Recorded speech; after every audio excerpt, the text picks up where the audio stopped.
Hey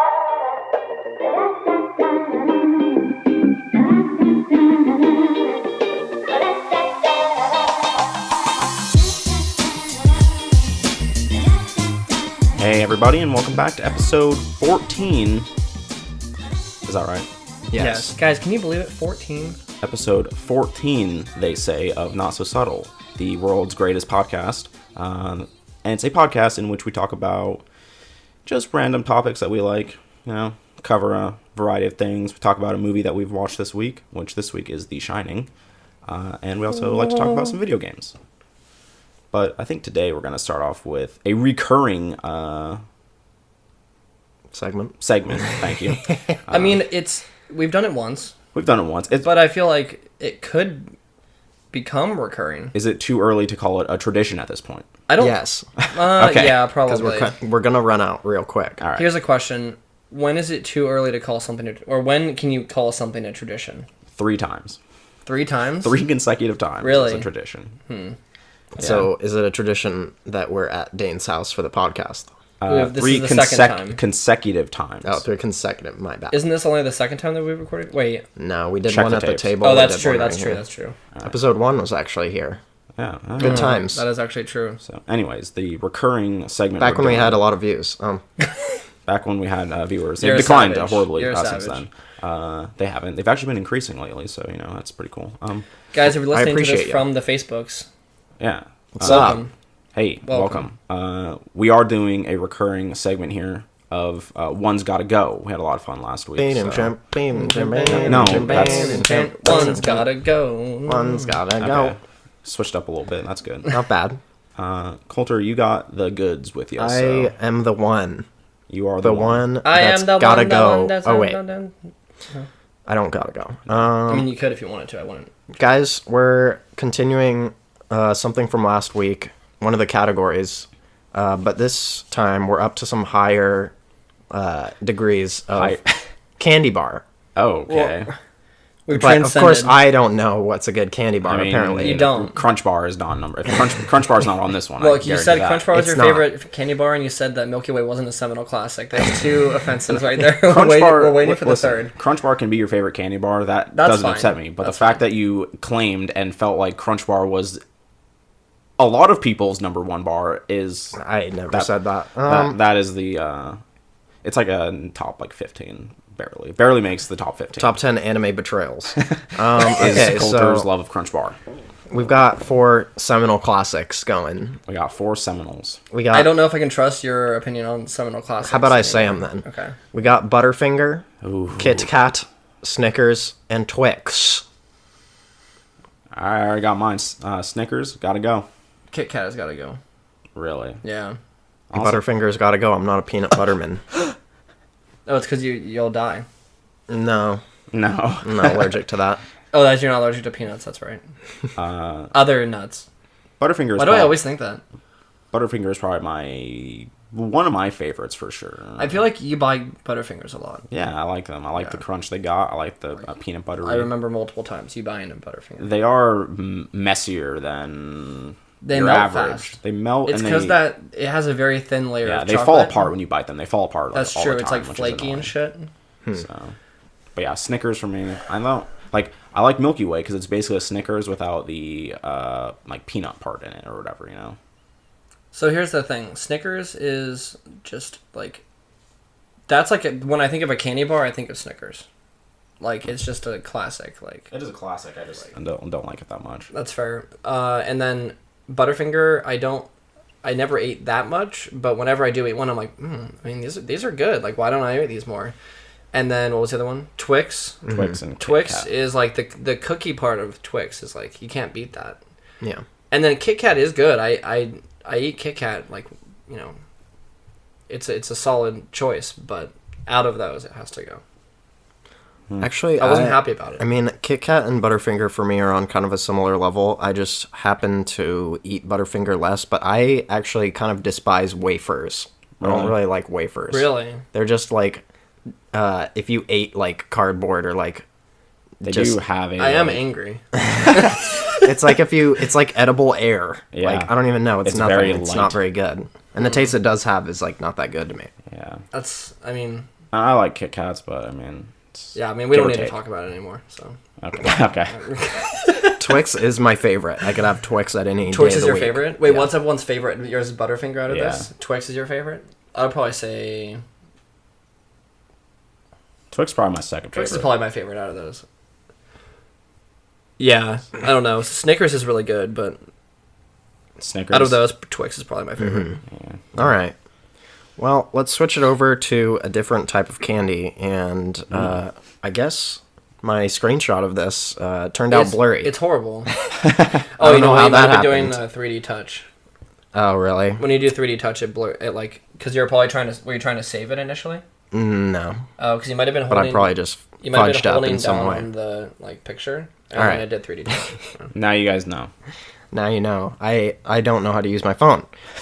No, that's not true. This is the one time I've ever messed up.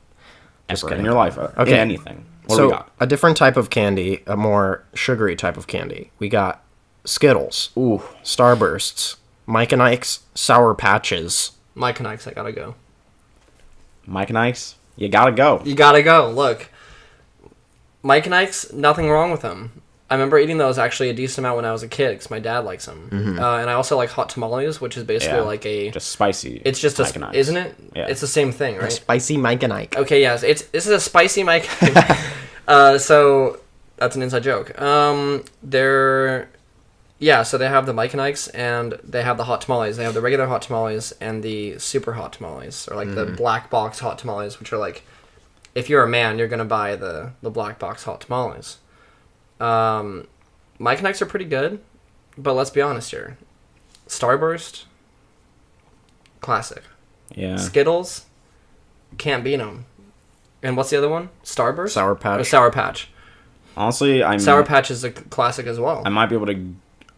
On another day, I might have said to Sour Patch Kids, "You're out on the street, boys. You gotta go." But I'm You're not big. You're Not gonna big. put those kids out on the street? Yeah, I'm not a huge fan of Sour Patch Kids, honestly. Skittles. I had a package of Skittles today. I love. Similar I to just- Cheese Nips. Just shove them all in my mouth, you know? Yum, yum, yum. And 5 at a time. You get each one. You get 5 of them, each flavor. And you just eat Go. them at once? Go. Okay, quick. What's the best flavor of Skittles? I don't know. I The don't best, know. the best flavored Skittle, or like the best themed Skittle. The best themed Skittle. Sour, Really? sour Skittles. No, I disagree with that. Listen, They're not bad. It's just sour great. Skittles. Completely. I would just down them. Just give me a bowl, You would I'll end. Give me a bowl cereal. of Skittles. cereal of Skittles. Have you seen that clip on YouTube where it's like things that are supposed to make you frustrated, and it was a bowl of Skittles, and then someone pours M&Ms into Yeah, it? Yeah. and I get that, but also like I like M&Ms too. So Yeah, that doesn't really make me that so frustrated. I'm in I on don't know, that. like I think some people like supposedly get angry when they see that. They're like, no, someone is I mean, trying to fuck with my that is like flavor a that I'm-" clear troll where you're like, I'm gonna have like some fruity Skittle. Yeah, then it's like chocolate. But Clearly like, they'd make but me Another M&Ms are- sweet flavor. but M&Ms are Disgusting. Great, like, They are. They're pretty good. yeah, I mean, in the end, it's candy that I'm gonna eat. Yeah. Yeah. Skittles, I said, or I'm gonna say Mike and Ike also. Honestly, if it was like any of these versus a chocolate candy, any of these would go. Really? I'm honestly not a huge fan of straight up sugar I candies. actually think I kind of like these like sugary like non-chocolate candy better than straight up chocolate. Yeah, a It lot of depends people on the do. mood that I'm in. I feel like Because that's chocolate like a can half be a and little half. like it can be a little intense sometimes for me. Yeah, dark chocolate, like Gotta darker go. chocolate can It's gotta go. I can like get a it. little much. Yeah, that's true. But, so we all said Mike and Ike's. Yeah. I think. Sorry to that's- everyone who likes Mike and Ike's, which is all 3 of you. So No, I'm gonna say like again, not they're bad, fine, but like, out of these, you can't. those other 3 are heavy hitters. No, and- those are heavyweights for Yeah. sure. You can't stand with those All right. boys. Mike and Ike's is kind of like a less good Sour Patch Kids because it's just like a gummy. Yeah. And then there's no extra like sour Flair or like to it. Yeah, there's no extra flair to it. All right. Yeah. If So- you're a plainsman, maybe you like it, but Yeah, if you're plain Jane John. I do feel like Mike and Ike's are underappreciated though. Yeah. I mean, you said It's just unfortunate that these have to be. you said on hot the same- tamales. I like hot tamales. Like, Yeah. that's pretty good. Hot Okay, anyway. tamales are they're great. fire. They are fire. They're lit. They're witty. That's a All right, must. let's change gears entirely. This one might be obvious. I don't know. So we got some old childhood shows here. We got Teen Titans, Avatar: The Last Airbender, Oh. Danny Phantom, and Kim Possible. Danny Phantom's gotta go. I mean, I agree, but the theme song is fire. So, and for that reason, it's staying on my list. I'm gonna drop It Kim is. Possible. It is fire, but you're gonna Kim drop Possible. Kim Possible. But Kim Yeah. Possible is real good. I didn't watch Kim Possible that Wow, much. the only female main character. Wow. didn't So watch it just that name much. this title. Jordan hates women. No, I love women. I love women. I support all things feminist, but I just didn't watch Kim Possible. Can't agree with it. I get Avatar: it. No, The I Last get it. You hate Airbender women. is just shouldn't even be on that list because it's one of the best just animated. It does kind of things transcend. ever. Yeah, I what feel we like have Avatar: The here. Last Airbender is way above those. I've watched that as an adult and like not knew as much as a child, and it stands the test of time. It's quite good. Watch Avatar: The Last Airbender. And It's Legend fantastic. of Korra is pretty good. Legend of Korra is good.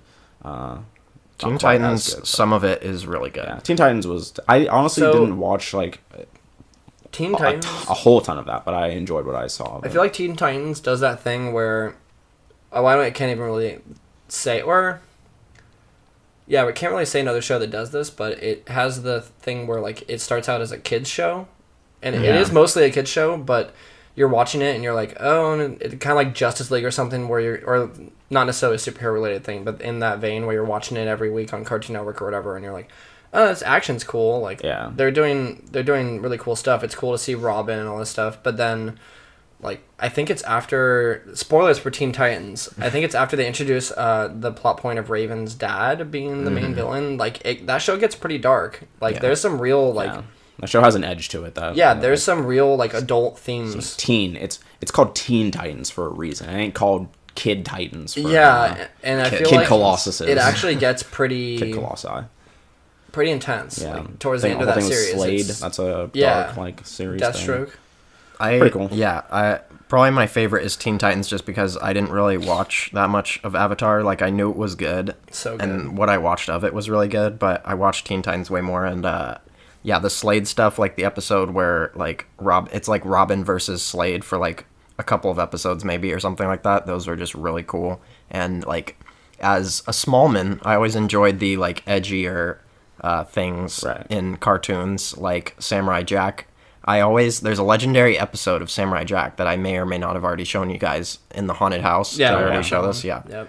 So that episode is like so weird and like scary. Honestly, scary as a child. You can't not be scared of that if you're a baby. If you're the intended audience for Samurai Jack, you're probably going to be scared by that. That's true.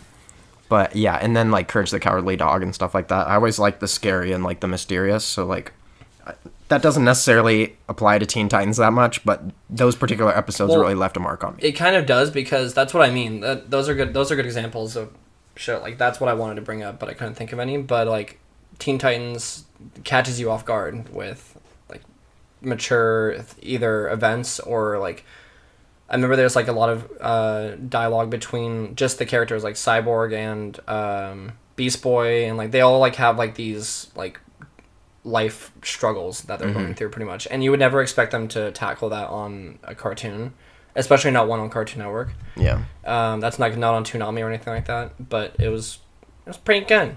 Yeah, They when handled you it see well. when you see like characters having actual inner struggles and like are more full of a human being, it's really weird for like a kids show because on like SpongeBob or like a bunch of other shows, they're basically just set in stone, like never really change. And when they show hints of being a real like human with struggles and stuff like that, it starts to like make you kind of feel uncomfortable and also like That's the elevates thing. show. It pushes you out of your comfort zone a little Yeah. bit because you get so used. That's what I mean. You get so used to tuning in every week, seeing like a cool fight or something, or like some comedy or whatever it is. But you never expect the show to actually like deliver up a gut punch. Yeah, Teen Titans and Avatar definitely like transcend Avatar more so, children's probably. TV shows because they do have like a ton of character like development that is just not it's not comparable really to like Danny Phantom or Yeah. Kim Possible. Yeah. Those are decent animated kid shows, but they don't transcend their Dan Phantom. boundaries. Yeah, I feel like Avatar is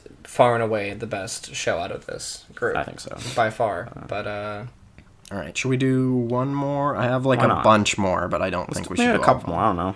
All right. I think let's do a few more. All right. So this one we have social medias here. We have Snapchat, Instagram, Facebook, and Twitter. I realized now Facebook has got to go. Yeah. Yeah. Facebook. I was going to say that it seems like it might be obviously Snapchat. I would say Snapchat because I don't use it, but Snapchat has become a thing at this point that has become a monster. So it's infiltrated the zeitgeist. Yeah. And also, like, as much as I hate Facebook, it provides a service that is invaluable to a lot of people. And, it's infiltrated the zeitgeist. And also, more. it will never go away. Yeah. Mark my words. We're stuck with Facebook. Not much forever. we can do about it. Although it is the most cancerous. It is. That's the thing. Like, I don't know. I guess we all have our own reasons of like why we would take one out. But Facebook is like, I don't like going on Facebook. Yeah. Like, I found myself actually recently. I've been going on there for not so subtle stuff and like messaging a few people on Facebook Messenger. But like, man, my timeline is just it's out of control. It's bad. Yeah. Like, I really don't like going on Facebook. You have to put in work to make your timeline reasonable. I don't know how to do that. I don't put that work in, which is why I just don't check my personal page anymore. It makes me angry. Like, there's people on there that I've deleted who, like, all I see from them, like, I won't name her, but there was someone that I saw like a couple months ago who just liked and commented on a bunch of Trump stuff. Which, you know, whatever, but I'm not trying to see that, so I unfriended them. Mm-hmm. And it was all, like, it wasn't just stuff about, like, oh, Donald Trump's, like, numbers, or this was before he got elected, so it was last year or whatever, but it was a bunch of stuff, like, this is what Trump's done to, like, finally, like, rip away the legacy that Obama left behind, or, like, just things like trashing Obama and, like, other, like, things that have happened that Trump had almost nothing to do with. And so I was like, you know, I'm done. Delete you. Yeah. And that's the kind of stuff that I saw all the time, and it tells you more about people than you probably want to know. Yeah, that's why better or worse. I've taken the further step in which I just don't check Facebook anymore. I shouldn't. I check Not So Subtle, obviously. You should go to that and comment, and subscribe. But, I just don't. Because quite frankly, I'm like, there's people I just don't care about. Like, I don't care about what people who I'm not good friends with are doing. I don't need that information. That's the other thing. Yeah, like I don't care about your lives that much. From high school that like it's not that I wouldn't want to ever talk to them again, but I have no plans on ever. I have no problem saying it. There's plenty of people on there. I'm not that I don't want to talk to them again. That's I just never will. Like, that's what I mean. Like, not that I despise them, but it's like I just literally don't care. Like, I'm not gonna ever attempt to contact them. So there you go. But don't let that stop you from using Facebook to go to Not So Subtle and hang out with us. Facebook.com/It's Not So Subtle. We got that slash. Now, what were they again? Instagram. Twitter, so I'll say Facebook, right now that I'm starting to go on Twitter less and less. Really? Yeah. I really just don't go on Twitter that much check anymore. Twitter. I used to wake up in the morning and I would check Twitter. I use it to keep up on news and such things in the video game industry. That's what my like circle of Twitter is usually like video game journalists and such. Mine is news. Yeah, mine is too. Mine is based mostly around games and then like directors and like film stuff. But I go on Reddit a lot now. I don't use Reddit too much, so. Yeah, I don't know why I stopped using Twitter, but for me, Twitter, there's some stuff that you need to see like on Twitter. Like it can't go. But what I do is I just set up notifications for all the people that I need to see, and then I just see all the notifications, and I almost never actually like go into the app and like just browse my timeline. Weirdly, the thing for me for Twitter is that because the people that I've like follow, like I follow, you know, like a few critics and journalists that I like, and then from what I have like learned from them and like listen to them about, I follow some other people, and then like, and these people like become are in a circle of friends with each other, and like at this point, like everyone who follows them is like in on this group of people, and like it's a very weird like community that you can see like, oh, you know, like this person did this thing, and like you can just see this community in there of these people who like I only know because I follow them on Twitter, which is a weird cool thing, I think. That's interesting. That's kind of cool. Yeah, for me, Snapchat definitely has to go because it has the most. A lot of these have like things that you need to see, and like Snapchat doesn't have anything that you need to see. Yeah. It's all like frivolous. That's true. I don't need to see someone like at a club taking like 30 snaps. So many of, are like, just. Yeah. shows. Or it's just like a picture of like them with a drink at like a bar. Yeah. Like just like It's like even more surface level than Yeah. Instagram, which is already pretty surface level. But Instagram has some good art. Yeah, it's true. And it's got some good memes. You're not going to find any memes on Snapchat. That's true. If you're not following Daquan on Instagram, get the Are fuck you out of even my on house. Instagram? I was going to say my brother, he's like, all my friends have started switching to Snapchat Messenger. Wait, I heard you say that the other day. Or I heard him say that the other day when Yeah. it was in my car, I think. I was like, Chris, don't... I just doxed my brother. Just kidding. I've said his name before. But I was like, Chris, don't send me like messages on or Snapchat anymore, because he sent me something that was actually kind of like important, just like logistically in our lives, and I was like, no, I definitely didn't see it. Like, I'm not gonna check that. Yeah. it's possible I could have seen it, but still, it's like, send me the important stuff on the actual text. I would never use Snapchat. Like, I'll use Snapchat to message someone like about like I'll reply to their Snapchat, but like I will never like just randomly like message someone for anything on Snapchat. And I don't think it stays forever. I think you might be able to save tap them. it to save it.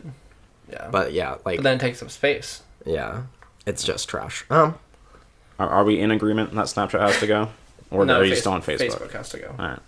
Okay, I think Snapchat. Me Did too. you say Snapchat? Okay. Yeah.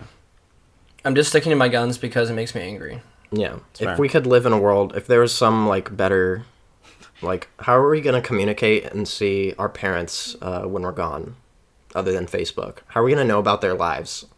We I'll call Don't them. say call fucking them. Call them, yeah. Text them. I mean, calling is the least likely thing I would ever do with my phone, but I would do it for my parents. And that's it. Maybe one I two like- more. Yeah, I like being able to like see important information about people's lives without actually having to face talk to them. Yeah. So you're But a that's voyeur. just me. All right. Also, you can find out a lot of information about people, aka Facebook stalking. Dude, the other day, You stalk someone on Facebook. I did, which happens a lot. But no, the other day there was a customer who came into work who was really hot. Who I Stop then- this conversation right now. I don't know if you want to say this on that what you're leaning into right now is I saw a hot customer and then stalked them on Facebook. Yeah, I mean, that's not that bad. it's not that bad. That's Actually- creepy and weird. No, it's not. How did you find them? Because they had an appointment. So you looked them up, Yeah. like by name? Yeah. Tell me that's not creepy. I mean, It was kind of creepy. No, It's but like a we little talked creepy to to each hear about other. it, I but just if didn't they- know. if I they just didn't never know know his about it. name. yeah, if they never know about it, then it's fine. It's fine. They'll never know. Whatever. If you don't do anything about it, If then, they like, never, what's the harm? If they never know you stalk them, I mean, it's okay. not like it's not like like- I'm gonna message them on Facebook and be like, "All right, I found you by like doing this detective work." I like, get it, but it's just like again, and I think I mentioned this when we were doing Facebook stuff, like doing ads. Like it's very easy to just target people and be very creepy, like personal, like to get you're like, oh, here's this person's name. I just looked up everything. I know exactly who this person is before. No, I but even most of it was talk to them. like I have my profile locked down pretty far, like, and then so did this person. Okay, I mean, I think as far as it's okay if they don't know about it, that's like morally not the case, but like Obviously not. societally, that's when the there's like someone, like some stranger walking by and there's like something funny about them, I'm not just gonna not turn to my friend and be like, oh, look at that funny thing about that person, when there's no way they'll ever know that I did it. Like, I'm not gonna let morals stop me That's from fair, but also That's you wouldn't true. be like, but then you wouldn't like take a picture of them, Google image search that picture, find them on Facebook, and be like, oh, look at this person, look at their name, I found their name. Like, I you wouldn't guess. do that. I mean, what is the creepy part about that? Just the fact that you go to so much the fact work. that you saw It wasn't that much yeah, work though. That's even that is irrelevant. You have a to- problem with the system. You just literally saw someone's name. And you're like, okay, here's this person's name. Now, without their permission, I'm just gonna look them up and like look at their pictures and just like voyeur. Come on, It's their like, this voyeur lifestyle No, of Facebook. come on. Like people What? do that all the time. I know, and it's weird. I'm not saying that Yeah. your case is worse than any others. It's just weird to just find a name and be like, yep, just looked this person up and I mean, but that's the thing. Like when I was doing the deed and I was on Facebook, I was like, this feels wrong. Like this does feel wrong. Yeah, I think there's nothing But, wrong like- specifically with you. It's just the fact that this is possible. But like, is what's I had to, yeah. There's more to the story, but anyway. Okay, maybe there is something. No, wrong I'm with what not. you No, did. it's not. No, I didn't like go to their house and like stalk them or anything like that. Yeah, I mean, you're very close to doing that. No, it was just Facebook is fine. I mean, you do have their address, but other than that, you're Yeah, good. I added them on Snapchat from their name on Facebook. I found their like ghost little. No, I'm just kidding. I don't think you are. I think I'm you're being not. serious I was now. gonna make a joke about the Snapchat maps thing where you can track your friends, which is really creepy. Fair. All right. Let's just do maybe one more. Should we do one more? Sure. Let's hope it's a good one. Is it gonna be incriminating? No, Is it going to lead to us admitting that we've stalked people before? Because that's unacceptable. Look, sometimes I'll just hang out in trees outside people's homes with binoculars. It's not that weird. That's completely fine. But that Facebook stuff, inappropriate. But nope. is abhorrent. Don't do that. All right, so we got something similar here. To we're back in food. That's all I'm gonna Okay. say. So which one gotta go? Food. No, just food. All right, so we got Food or water. food or water. Which one? Pick one. Water. Food, water. Your mom and dad. Which one? Mom, pops. I want to play a game. All right. Got it. Jesus. So we got choco, or just let's go cookies, brownies, cupcakes, donuts. Cookies, brownies, cupcakes gotta go. Cupcakes got to go for That's me, without too. a doubt. I guess, yeah. But what if we said cake in general? Like, No, fuck off. I'm gonna say right now, like, I 'cause hate. it's basically just cake. I hate cupcakes.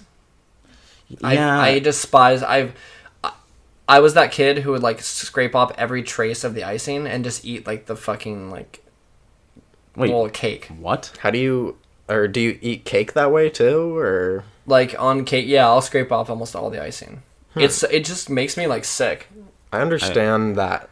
I get that, but also I feel like at that point you're eating a brownie. Although it depends on what kind of brownie it is. If The you're talking only- about like a cookie-ish brownie, you know, like fudge brownie, then that's different. This is probably super basic, but the only thing that I don't do that with is a red velvet, like with like cream cheese icing. Yeah, Because cream cheese icing is too like good. it's not like, that sweet. Like if you get the right kind of cupcake like that, it's not that sweet and it actually meshes well with like the cake part. But with like a regular cupcake remember when you were in like elementary school or whatever and people would bring in cupcakes that have the little like rings of little pictures on them, like shitty ass like Safeway ones or SpongeBob something. or like. Yeah, like something terrible. Like I would despise eating that icing. I would. You didn't I would, have to. For me, that's the only reason I would eat a cupcake, because I feel like the actual cake part of it is just bad. That's why it was presented to me, and then I would just like, okay, maybe there'd be like a little bit of the icing on there, like barely any, just enough to taste it. Because the thing about cupcakes, and maybe like a really good cupcake is different than the ones that I'm eating, but I feel after I get through with like the first couple bites to get rid of the frosting, and then it's literally just cake left. It's just bread, and it's like, oh, this is just like, it's just dry and like it's not that But great. like it isn't that good. But which I'd is rather also- eat it. I'd rather eat that than with the icing because it's too sweet and like it literally like gives me like shivers like eating it. I just can't do it, dude. I can't. There's also a reason why I actually don't like just regular cake that much unless it's like very moist, like cheesecake, because that's not even really Cheesecake cake. is pretty good. I feel like Anything with cheese is fire. this is the thing. Like this is the thing. I would never choose cupcakes. I would never be like, okay, I have brownies, cookies. What is it? Donuts. And donuts. I would never once choose a cupcake over any of Yeah. those. Yeah, that's true. Although brownies, for me, I don't love brownies. What about cosmic brownies? Coulter? Cosmic browns are Cosmic the best browns. thing. What about the cos browns? Those are great. Do you I have would a- pick those over, what do you call it? Cupcakes. Over any your day, family so- or water? or water. Do you have a preference between like fudge brownies or like Fudge brownies are bad. you don't Fuck, like a damn. marbled cookie dough Cookie dough thing brownies from, are good. from Domino's? That's a good ass. I need to try that because That's actually I haven't pretty had good. that in a while. But I would always pick chocolate chip cookie over any sort of brownie. Any sort of cookie. Any sort of cookie over any sort I of might brownie. go. I is might that go what you're saying? donut over Yeah. everything. Out of that group, I think I would go donut. Donuts as are the fire. best. Donuts are really good. The thing about donuts is that there's They're missing part of them. well all the there's time. that's true, just like me. But There's a hole they, cut out. They Why have, is that there? They have so many variations. There's so many varitions and to a this donut. is a bad thing. No. That's what Okay. I'm saying. It's a good thing. Like, there's not even in just like obviously there's the classic like glazed donut shape, just the ring. There's variants of that, but then there's like apple fritters. There's like, maple bars. There's like different shapes and sizes. Like, I feel like a donut is a very loose term for that type of pastry. I mean, just give me a classic glazed donut. I'll still take that over just about anything. That's true. Like, but I those just are real I just good. love how many options there are for donuts. What's your But favorite glazed donut? Krispy Kreme? I don't know. I don't know if I've had a Krispy Kreme. It's pretty good. honestly, the top pot glazed donut is pretty fire. It's underrated. I don't know if I've ever had it. Top Pot Donuts. Check it out if you're in Seattle. World famous. Voodoo Donuts, also very good. That's fire. Okay. Yeah, Voodoo Donuts is also... Never had, but I have heard. Well, when we go to Halloween Town, we're going to go to Portland and we're going to get some Voodoo Donuts. Let's do it. All right. God willing. Jeebus willing. Shrek Calabar willing. We're going to fucking do it. Did I have any other thoughts about that? Brownies? Lame. Do you see any other good ones that aren't related to food or that are semi different than what we've been talking about? If not, call it. There is one, but it's a pretty good one to just use in a different video. So I don't know. Okay. I feel like we've been going for a good half hour. So. All right. Fair enough. All right. Well, that was fun. One's got to go. I think the score comes out to I had 40 points. Dane had 12, and Coulter had 3. So I won that round. Did you? That's weird. So That round. Yeah, that's strange. tune in next week for. I don't know if we're doing this next week, so don't do that. So the next topic, actually, that's interesting that you would bring that up is where to hide a body. I didn't bring that probably no, it's fine. But we're gonna talk about where to hide Jordan's body because he thinks that he won the round, and we can't have that. You could probably just look it up on Facebook. You can find whatever That's you want. true. There's If I probably a look group on up- Facebook but- that's like. But if I look up how Body to Hiders bury a dead USA. body on Facebook, then things about burying a dead body are going to be targeted to me on my Yeah. timeline, Perfect. And sold to you Exactly via what you Amazon. want. which is exactly what I want. So that's why I'll do it. Yeah, and then it'll show Amazon links. Man, that's dirty when it does that. There's Yeah. a lot of The targeting going on. Facebook advertisements from Amazon that just show me things that like are in my cart or wish list or things Yeah. that I've searched. Like that's not okay. Yeah, I've That's seen that on Instagram too. When it shows me the last thing I looked at on Amazon, I'm like, it You're like what? You're like what? That's when it zooms in on you. It's like dun, dun, dun, does a dun, dun, dun. Kubrick-esque zoom. Yeah. Ooh. Speaking of hiding bodies, And Kubrick. let's move into our movie Wacky Film segment. This week, as we do every week, we watch a wacky film. They're not actually just wacky films; they're regular films. They're usually pretty good films that we pick out of a hat, which we will do at the end of this episode. So tune in for that. Last week we pulled The Shining, classic by Mr. Stanley Kubrick. Had any of us seen this movie before we watched it? No. No, No. All right. We've obviously Which I feel heard like of it. most people, like, some people might be upset about.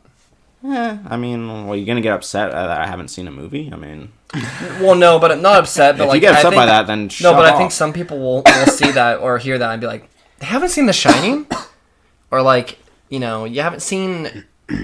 That's the reason for this list. I've Yeah. seen plenty of movies. Listen, I'm not a film critic. I'm not a film researcher. I'm not a film journalist. I don't need to watch every movie. That's fair. I watch them when I want to watch them. That's fine. Okay, so we watched The Shining. What did do we want to set up The Shining? Explain Sure. how it starts. One of you guys probably should, because I've lost the plot about 30 minutes into that movie. I didn't have any idea what was going on. So, it's based on a novel by good old Stephen King, where a man and his wife and son, in this case played by Jack Nicholson, he's the main character, the daughter, he goes to a Resort kind like of thing. a hotel slash resort, I guess, in the middle of Colorado, like in the middle of nowhere, pretty much.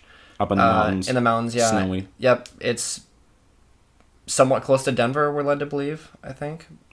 I mean, I think it's out in the boonies, away It's from Denver. pretty far away, yeah. But, like, he flies into Denver. Anyway, so it's out in the middle of nowhere, and he interviews to be a caretaker for the hotel during the off-season. So from, what is it, like December to May or something like that? I think it was or like October, because I think the end of the season for them was October 30th. So that's true, from, yeah. November to May. Okay, yeah. So he's at this hotel pretty much in the middle of, for most of the time, dead of winter, by himself, him, his wife, and son. And it's basically about how they cope with it. And which they don't do very well. They don't do very well, especially Jack Nicholson, whose name in the movie is actually Jack, which is somewhat interesting. Yeah. It's basically them unraveling. Yeah, it's basically just like how a family falls apart. But also, it's there was supposedly a accident back in the day where that's killed true. his whole family because he went crazy up in the boonies. Yeah, which they say pretty soon into him getting there, like in the middle of the interview, they're like, "Oh, so just so you know, some people go crazy up here, like the guy who killed his wife and daughters." There was an incident, all right? Just I'm gonna let you know that it doesn't matter at all. He didn't even need to say that. Why did he even say it? And then, should we just say right now that we're film. gonna spoil the movie? Yeah. Okay, I mean, what if we just give our thoughts real quick? Like, Okay. should we just say if we liked it or not? Sure. Yeah, I just figured before we go too much further into it, we will spoil it. We may spoil parts of it. We're not going to script read the movie here, but... No, but I do have some questions I want to ask you guys about it. Anyway, Coulter, what do you think? I liked it a lot. With older movies, I don't know when this was made. 70... It definitely seems like it it wasn't like I want new to say by any 76, means. but we're going to find out. Yeah, so with older movies, in any case, you never know for sure because the times were different. It's 1980. Yeah, so, definitely a different time for movie making. Particularly and a lot of the horror rules, movies, I feel horror like. movies also, like, no rules were kind of set, so you never know, even with, like, really, like, high-regarded movies, what you're gonna get. But this actually was really good, in my opinion. I think as far as a horror movie, it was really successful because the suspense was at an all-time high. At all times. Yeah, the tension was at an all-time high, and one of the things that's really great about horror movies is that you don't necessarily know what is happening, and you're just like, what is happening in front of my eyes? And yet it happens, and it keeps happening, and you're just like, Kind of along please for the help ride. me. And you're just all along for the ride, and yeah, I thought that was really good about this movie, and then all the technical aspects were really good. So. Yeah. Mm-hmm. I agree with you that the movie kind of just like drags you along behind it, but I didn't find the movie to be particularly scary. It was very tense in a lot of parts, but I wasn't scared watching. I was just like, I felt on edge, mostly due to the shots in the film are like pretty well done, and the music in it is like very creepy. I'd say relentless. It's really uncomfortable, It's yeah. like, it makes you feel just like very on edge the entire time you're watching it. Mm-hmm. But like I don't want to get too deep into like the specifics of the movie, but there's a lot of parts where it just like cuts to like different scenes and just like a bunch of like non sequiturs where it's just this thing happens and you're expecting something to happen and then it just doesn't and goes to a completely new scene, and it's just like one thing after another of just seemingly random events over and over again, which I found to just like, it was confusing to me a little bit, and I was just like, oh, this is just weird. I appreciate the weirdness in the movie, but it did leave me a little not underwhelmed, but I just didn't particularly like how the story of it like played out, you know. I think as far as weirdness, if you're gonna do something weird like in a movie, at least for me, the artfulness needs to be at least as high or higher as the weirdness to like kind of cancel it out. And I think that this movie successfully did that. I can get on board with that. Or at least the like enjoyment or like the coolness of the weird thing needs to be pretty good. I would say that, I mean, you said this was your first. Is this both of you guys' first Kubrick film? I believe so. Are his only other ones 2001: A Space Odyssey and Clockwork Orange, or has No, he he made also way did more? Eyes Wide Shut, Full Metal Jacket, Lolita, Shrek the a First. lot of other stuff. He did First, that's the title. Meet the Spartans. Okay, I have seen Meet the Spartans. All right. Yeah, no, he's done His other ones are fairly well known, but these are his 3 big ones. Batman v Superman. Yeah. I Dawn haven't of Justice. This is the only Kubrick film that I remember seeing. So I feel like it's pretty quickly evident that he's, like, I would say a master behind the camera. Yeah. He knows how to build tension really well. After watching Clockwork Orange, he knows how to make you feel kind of, not, I don't want to say sympathetic, but understanding of evil people. And, like, he kind of makes, villains more humanized. But he also just does a great job of, like, making a movie very interesting to look at, but with great, like all the shots and nothing feels out of place or useless. Like, it does, some of the stuff feels random. There's certainly scenes that are very random and, like, non sequiturs and stuff, but all of, like, the way that everything is shot and, like, the tracking shots and just, like, panning shots through, like, big large rooms and, like, the camera lingering on things and, like, all that kind of stuff is very, like, very sure of itself, and the movie, I think, is better for it. Probably some of the best cinematography I've seen. It's really good. It's I really really good. like the actual hotel.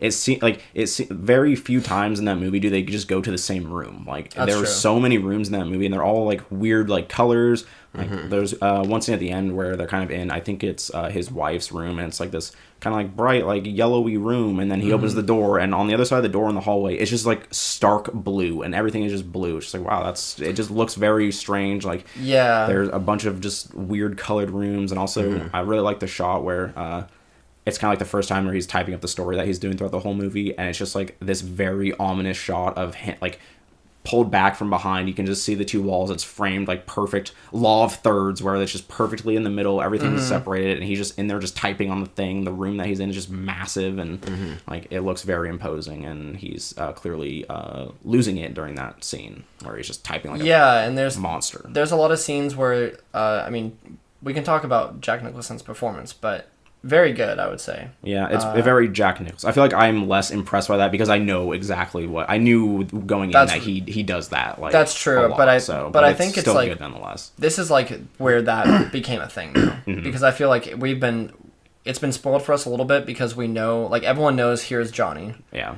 Everyone knows that at some point in this movie, like, no matter if you've seen The Shining or not, no matter how much you know of it, you know shit's gonna pop off. Like, something's gonna go wrong. Jack Nicholson's gonna go crazy. He has a fucking axe and he's chopping down a door. Like, that's gonna happen.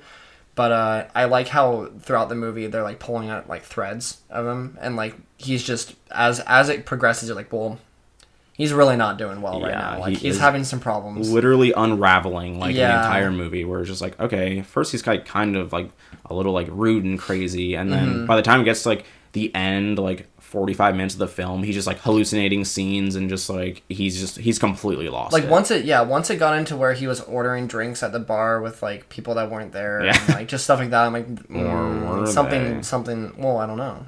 We don't know. I'm not sure. Maybe he was always there. Yeah, that's the ending of the movie where it calls everything into question. So, yeah, that's move. that's the thing, like, that's what intrigues me, because at the very end of the movie, you're left wondering what happened, like, literally like, what happened and what didn't, or what he saw that was real or what wasn't. Like, it's strange. And, like, how did the kid know about it? They didn't really explain the whole shine thing that well, so that was just, like, another element that was like, this is a cool little thing, but like, I also didn't expect them to talk about the shine so soon into the movie. They talk about it within, like, the first, like, half hour. Like, where all these things could be much better explained in the book. You want to get some ice cream? Probably. And then it's like, oh yeah, let's get some ice cream. And then while they're eating ice cream, he's like, so you got the shine, huh? And then they just talk about that as if it's, like, a superpower or something. But I like the cool thing about this movie is that, like, I was very immersed in it. Like, there was never a part where I was watching it, I'm like, oh my god, like, this is just, like, a fucking dumb Hollywood movie. It was just, I was on board. Like, when they started talking about the shine, it could very easily, similar to Interview with the Vampire, you could very easily be like, oh really, he has a superpower, he can, like, see the future, that's cool. But they just presented it as if it was a normal thing. Like, it was very grounded, even though the entire movie was, like, balls to the wall, insane with weird imagery and visuals. Like, it was just very confident, and you had no choice but to be along for the ride with it. I have to say that the Jack Nicholson performance to me was a little too hammy and a little silly and a little funny to me. I agree. Yeah, at least now, I don't know about like back then if that was like parts really of it, awesome. The scene where like he's like, I'm gonna bash your fucking brains in, like that whole stuff, I thought that was pretty good. Yeah, that like, was good. That was where like that was almost the true like climax of the film when he started like literally go crazy. But like the shot of him like frozen and his eyes are like looking up and like he has a dumb look on his face. Like, true. All right, why is this even? Why is he looking dumb right here? Why isn't he just frozen solid? Mm-hmm. And then when he had to do his classic Jack Nicholson like crazy eyebrow smile face. I was saying that he's basically Jim Carrey. He's basically Ace Ventura: Pet Detective, except he doesn't like verbalize any of the weird things. He just does all the physical like he just does stuff. The facial expression, gesticulation. But I do love.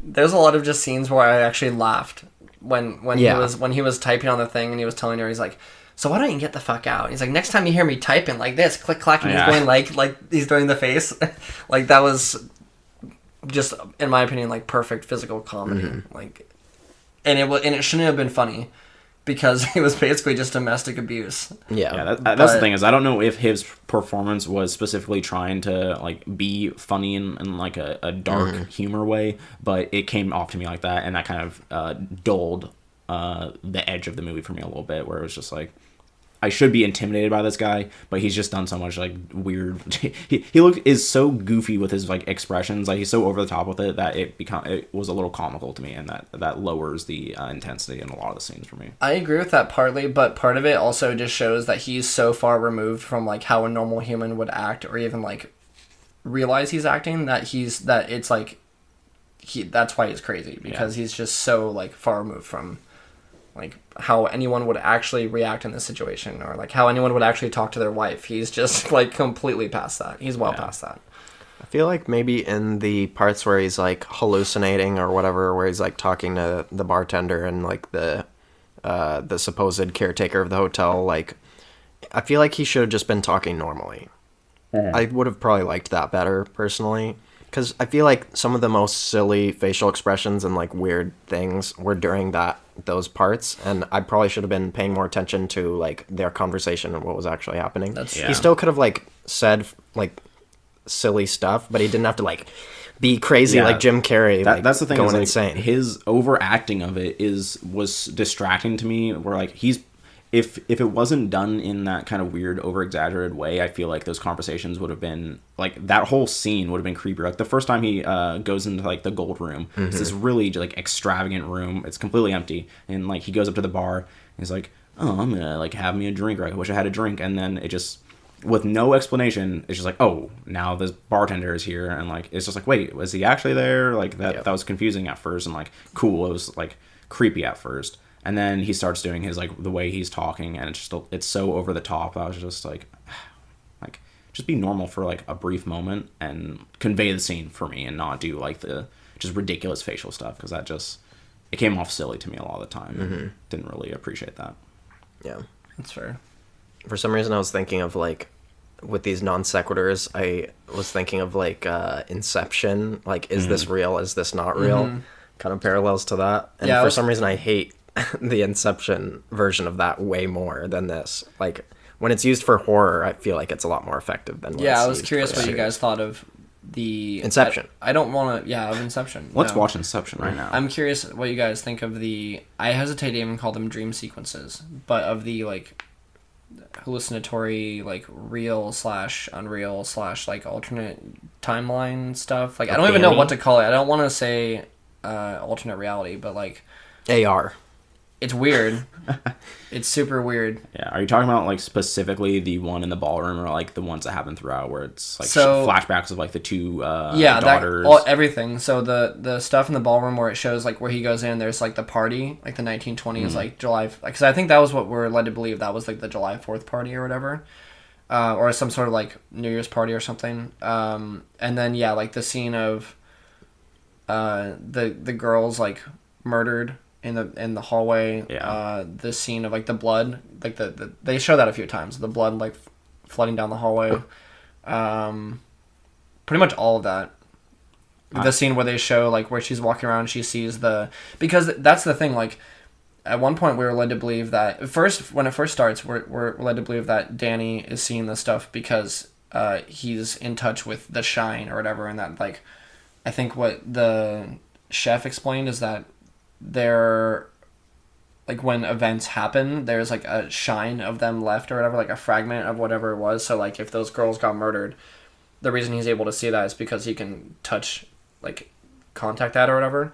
But then that doesn't explain why Jack was seeing all that crazy stuff because he was losing his mind for whatever reason. Right. But then his wife was seeing that stuff too. Like, she saw the, like, guy in the blowjob mask, or the bear mask, giving that guy mask. the blowjob mask. Well, it kind of was. He was wearing, like, that bear mask, like, Yeah. sucking off some guy, and then she saw something else too.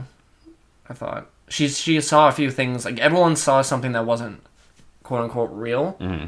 Why? Like, why? That's what I want to know. Like, were they all in touch with the shine?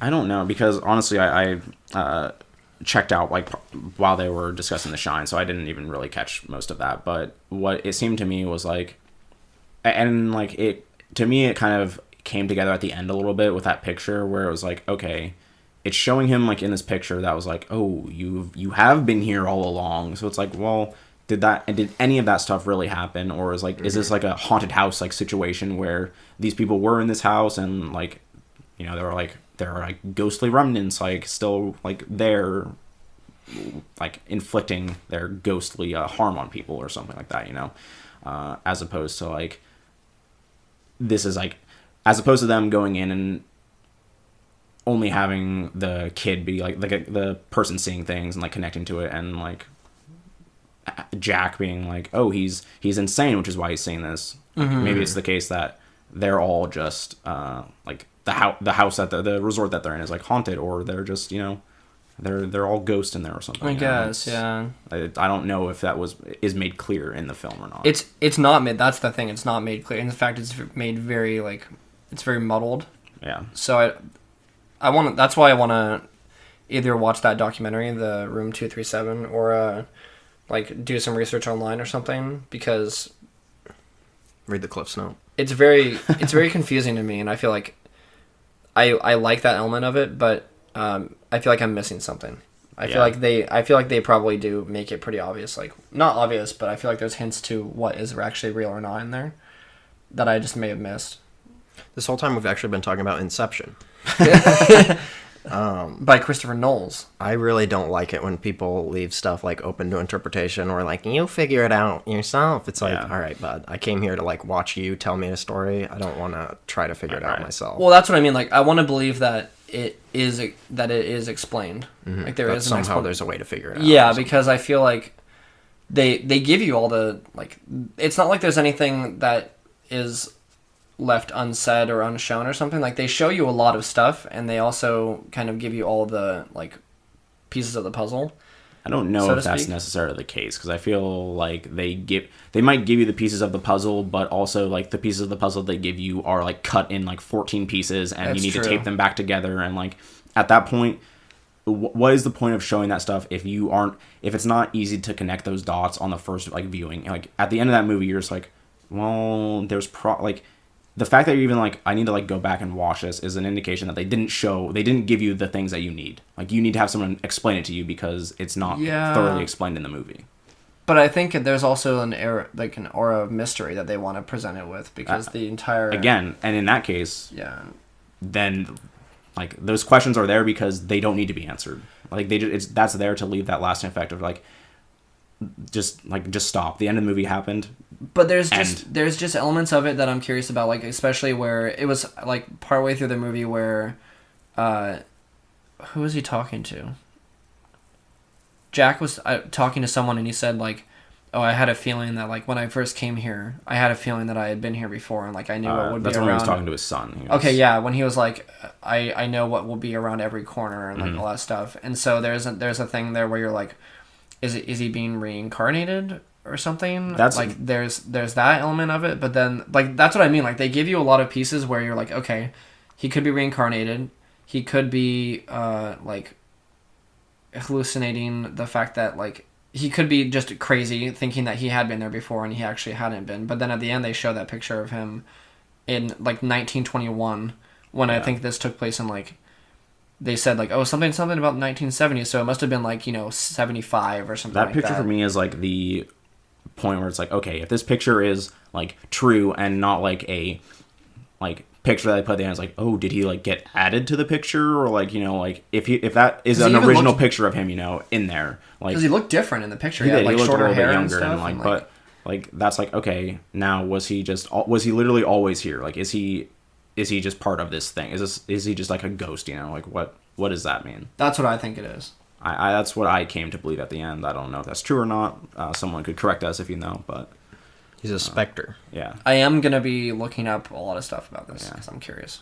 But for the most part, Not right I now. enjoyed it. I did like the scene of when the like not flashback, but when Danny was having like the vision of the two girls, and then it would keep cutting back and forth to when like the vision of them like murdered. Like that was really like disturbing. Definitely stuck with me. Very creepy looking. I think all that stuff with Danny's visions was done perfectly, and then the stuff with Jack was done not as perfectly, and then the stuff where she's seeing crazy stuff is like, okay, what the fuck? Because that's just like a that's too one-off far. thing where you're just like, well, okay, they didn't even bother like giving any sort of. They didn't explanation at explain that, that, but but thing you- was also hitting the fan. Like shit was hitting the fan. But you there, also so. know that that's not real, Well, yeah, like- but I mean, quote unquote real. Like when she sees those people having sex like in the room or whatever. From like, what we see, it's like, how could that possibly be what is actually seen?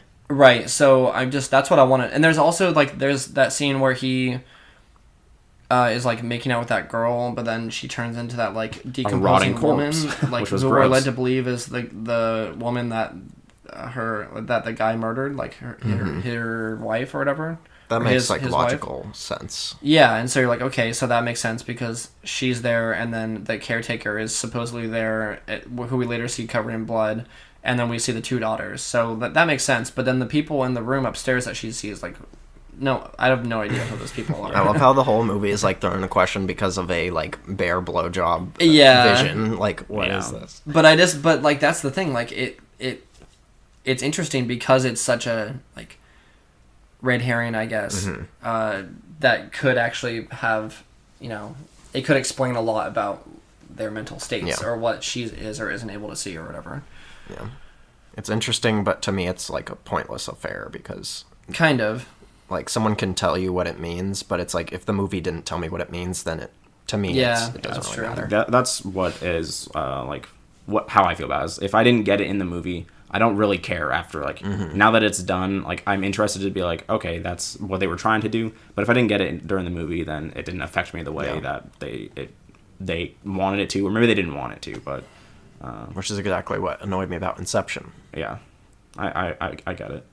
But I also feel like they threw that in there, like, like you said, while shit was literally hitting the fan. Like, that was the peak of tension and, like, action in the movie. And then they just throw that in there, and she's walking by, and even she's like, Yeah. wait, what? Like, she why? like does like a double take. She's like, Yeah, what's she's going like, on? hold on. I'm gonna run this way. And then, and then she just keeps, and that's like the last, like, 15 minutes of the movie. Yeah. So I feel like maybe Kubrick was just thinking, like, oh, no one will, like, pay mind to that. But I did. It's hard not to forget that, and I want to know why that happened. Yeah. All right. I thought it was kind of funny, actually, how the way she was running, because she was just like, just like going limp, like running around like so wimpily. Like, I understand she's going insane, but it's just funny to look at. Weird stuff at the end. Also, the scene where she's like going up the stairs backwards, and he's just like going forwards and basically like forcing her to move backwards, and she has a baseball bat and stuff like that. That whole scene was like really intense to me, and I was stressed. Sorry. It's okay. I heard that like she was actually kind of tortured by the director, like to get that performance out of her, and so watching that, like, I was like, is she actually like under duress right now? I actually like felt like bad for her in that situation. That's also what that documentary talks about, because Kubrick is known for being very An asshole. Yeah, he's known for being very like a bully, pretty much. Like he's very hands-on. Like he's all about getting like actual reactions out of people. Yeah. For better, like however he does it, which I think Tarantino likes to do, but not in the same way. Like not in the way of bullying, but more like getting them into the role a little more. There's a scene in Clockwork Orange where you've probably seen the picture of him like with the weird like faceplate thing on that are like holding his eyes open with those barbs. That was actually just something they did to Malcolm McDowell with like actual metal pieces that could have like scratched his eyes. And he just had him like literally strapped in a chair, like doing that kind of stuff. And his like fear and like he is actually under like physical like duress and danger while doing that. And so yeah, they did that in The Shining, and apparently like Shelley Duvall and Jack Nicholson like didn't like each other and like all this crazy stuff. I definitely appreciate the effort to make something real happen, but there's a line. Yeah. There's a line that I mean, it's from what I heard, it was pretty intense. But It's worth it for the art. speaking of which, when this is completely separate, but when we were talking about how it felt like crawl space at parts. Like the scenes toward the end where she was desperately trying to tell Jack to be like, we should get him to the hospital, and like that was close to the part where like the staircase thing happened, but it was also a few other scenes like in their apartment. Really stressful because the music in the background is like boom, boom, like the heavy Like a bass line, heartbeat. and like there's like the random parts in the movie. There's like chanting of like a choir of like children or something. Or And that like, only starts like once it really starts getting real, so that was really cool. Yeah. yeah, and like the music, I don't know. I like how before we started the movie, we were joking about how if everyone doesn't know at this point, there's an ongoing joke that I like all music. And we were all OSTs are all fine. OSTs, yeah. And so we were in the car, and we were like, I feel like no one's gonna say like. I think you said this, Jordan. You're like, I don't think anyone's gonna be commenting on the music in this movie. And then I would say the music in this movie is actually one of the best parts. it's Like actually done legitimately really well. though. Like it If was. you take out the movie in this, the movie. If you take out the movie, there's no movie. The music is still yeah. No, but